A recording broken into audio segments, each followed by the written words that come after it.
Okay, let's use some of that texture paper to create a title page of a book, a story character. I'm thinking of some books I've seen with animals, people, food, inanimate objects, even insects.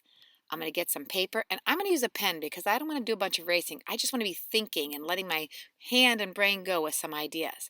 Not sure where to start. So, you know what I'm going to do? I'm going to look around the room.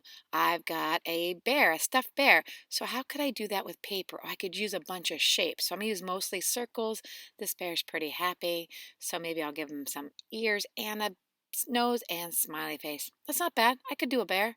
What else? What else is around my room?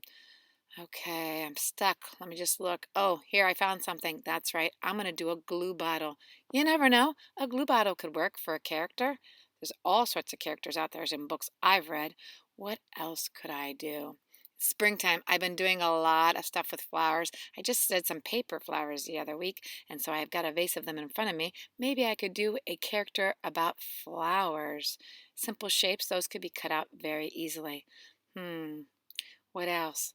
Oh, the other day, my son asked me to give him a perm. So, perm is how you can change your hair so it's really curly. And he loved it. So happy. Maybe I could do a story that talks about my son and his curly hair. Wait a minute. I have an idea. When I think about the lesson I've been doing, there's been this shape I've used over and over again. It's because it's fun and happy. It's kind of reminds me of a cloud or maybe, hmm, Cotton. My character's name will be Cotton. Okay, so I got my idea for my character and I got a name. I'm not going to throw these away. Maybe I'll do another story with somebody else.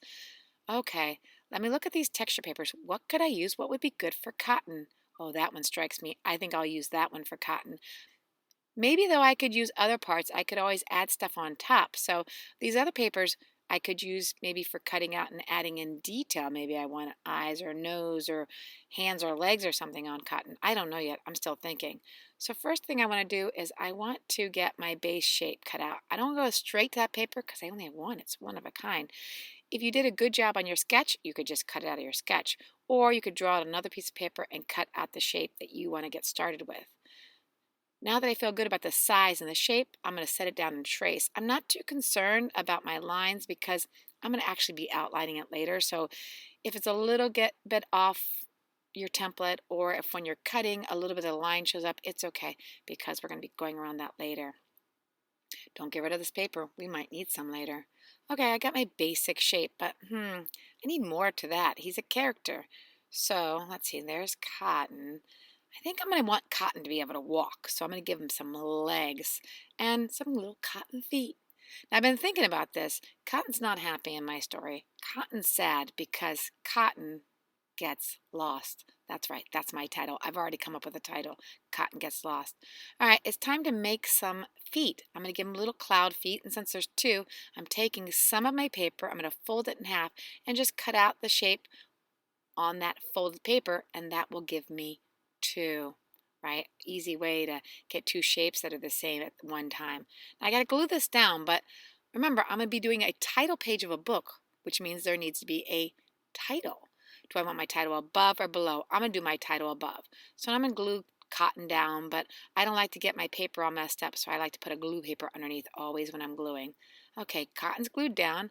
Now here's where I was talking about. I'm grabbing a black crayon. You could use a marker, and I'm going to outline Cotton. All right, so I'm just going to go around and add a nice, notice how he pops out. I outline him and boom, there's Cotton. I'm going to do his feet too. And then I'm going to do his face. I could do his face with paper. I could go ahead and cut that out.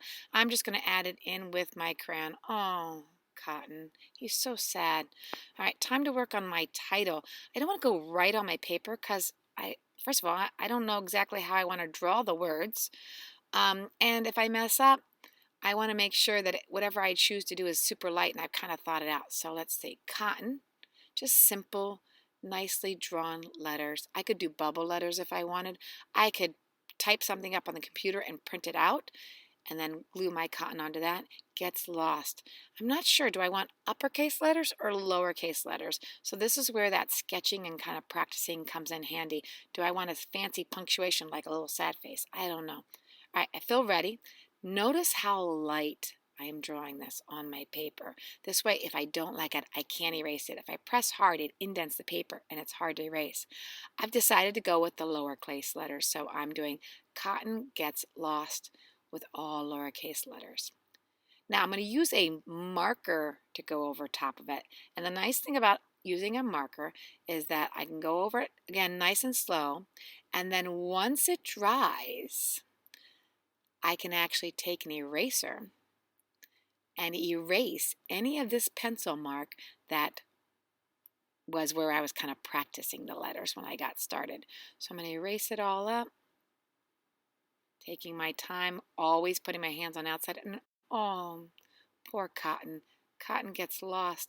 I hope he's found at some point.